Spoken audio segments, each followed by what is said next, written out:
Well, the Premier League's back.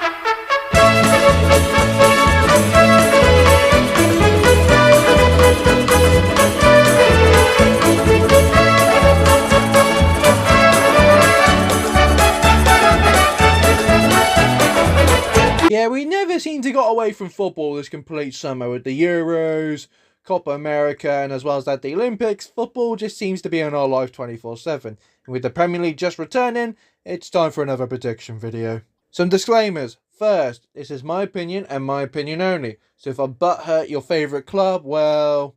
sorry about your damn luck. Second of all, I'm filming this way before the Premier League is actually coming out. Because the time this video is uploaded, I am currently on holiday at the moment. Third of all, I'm going to make some very bold statements in this one. So let's get to the predictions, starting off with the relegations. 20th, Leicester City. It's a recipe for disaster. You might get points deduction, financial problem, losing your best manager, losing your best player, and not the most impactful signings. Yeah, it's going to be a long season. Let's just say Gary Lineker will not be wearing those favourite Leicester undies in next season.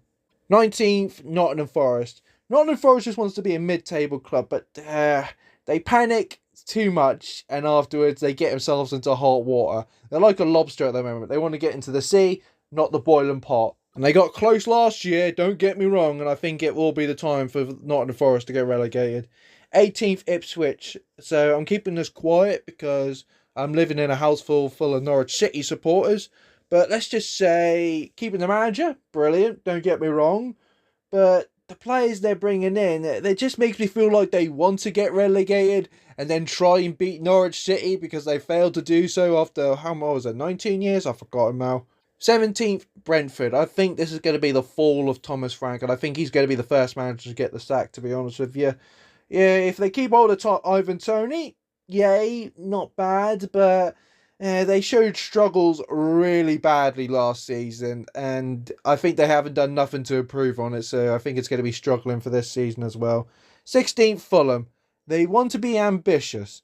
They want to try and get some big signings. Smith Rowe, Scott McTominay, but none of them's ever going to work out, isn't it? So I think if you don't actually spend more money on your football club than AEW right now, then I think you'll be alright. 15th, Everton. The most important thing for Everton right now is to survive. Because if they survive, then next season you've got your brand new stinking stadium, which will be over the bloody moon. And I think Sean Dyche will do that, to be honest with you.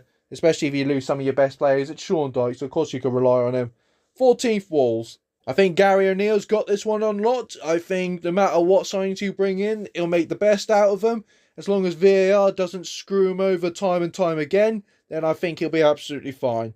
13th, Brighton Hove Albion. I think we're witnessing the fall of Brighton. I'm not going to judge their signings, because even though I don't know them that much, then, well, they always tend to bite everyone up the backside. It's just a manager problem. Don't get me wrong, losing Roberto is an absolute loss, but come on, who you brought in? Seriously, I've seen most of your players older than your manager right now. What's going to happen is he's inexperienced, he'll freaking panic, and then he'll rather play Fortnite than go to the matches managing your team. 12th, Southampton. Yeah, this is actually quite higher up than I thought, to be honest with you. But Russell Martin played some really good football. They did the opposite to Burnley and bring in some players that they know they can rely on. They know they can do good for them. And I think it'll be a solid year for the Saints. 11th, Bournemouth. Bournemouth are cooking something right here, and I don't like it.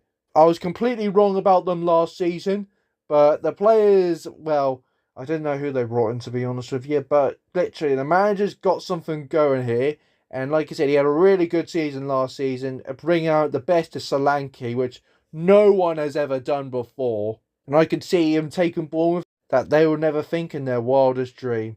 10th, West Ham. Losing David Moyes? Heartbreak, but they're being a little bit too ambitious.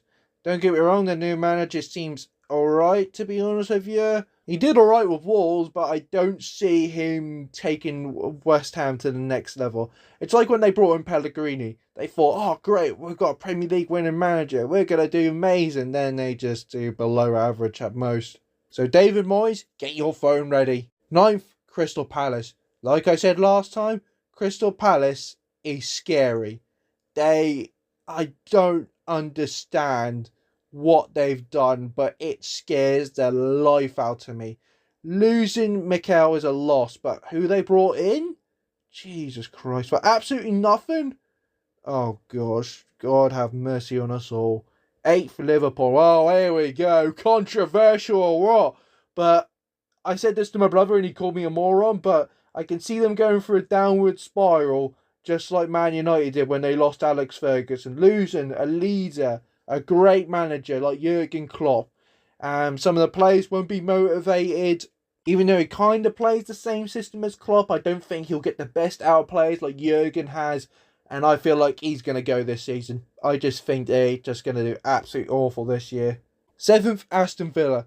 Bit of a shocker, really, but the reason why is I think European football tied with the Premier League will be a little bit too much for Aston Villa. Just like Newcastle, with the Champions League and the Premier League at the same time, they kind of showed their weakness a bit. But don't get me wrong, they've had the best window of all the clubs, hands down. 6th, Chelsea. Putting them this higher up seems to be more of a gratitude than a favour. Do I think that their new manager is the right choice? No, not really. I think they're doing a lot. I would have put them a lot higher if they had Poch still, because they're actually cooking something.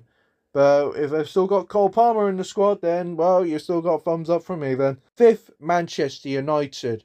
I don't know if I'm going to get laughed out of this one again like I did last season, but Man United, well, let's just say they're Gordon Ramsay over here. There's recipe of something good over here. They're bringing in some young talents, moving on the ones that are building up the wage budget.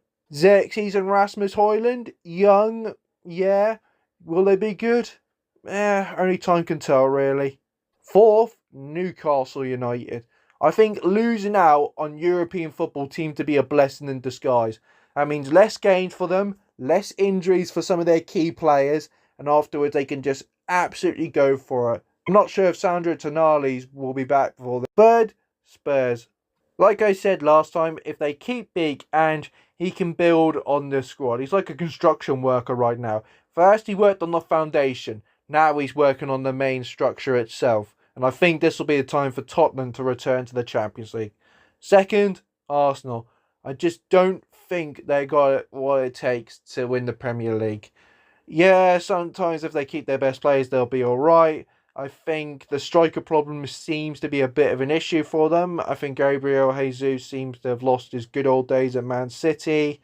Do you think the Ricardo signing will be good? No. He'll be flop of the season for me. I don't know what it is with Italians in the Premier League, but literally 90% of them do absolutely bog all. 1st, Manchester City. I hope I'm wrong. But deep down, I know sometimes I'm going to be right on this. I just don't want them to win the league. It makes the league unfun and boring. Seeing them win it time and time and time again. I'm glad Pep says he's leaving for once, because finally some new blood can have a go at him. But just, this is why I don't watch Match of Days often, because of them lot. Well, that's the end of my prediction videos. What do you think? Am I a complete moron, or will I regret it at the end of the season? As always, stay tuned, subscribe, and I'll see you a lot later.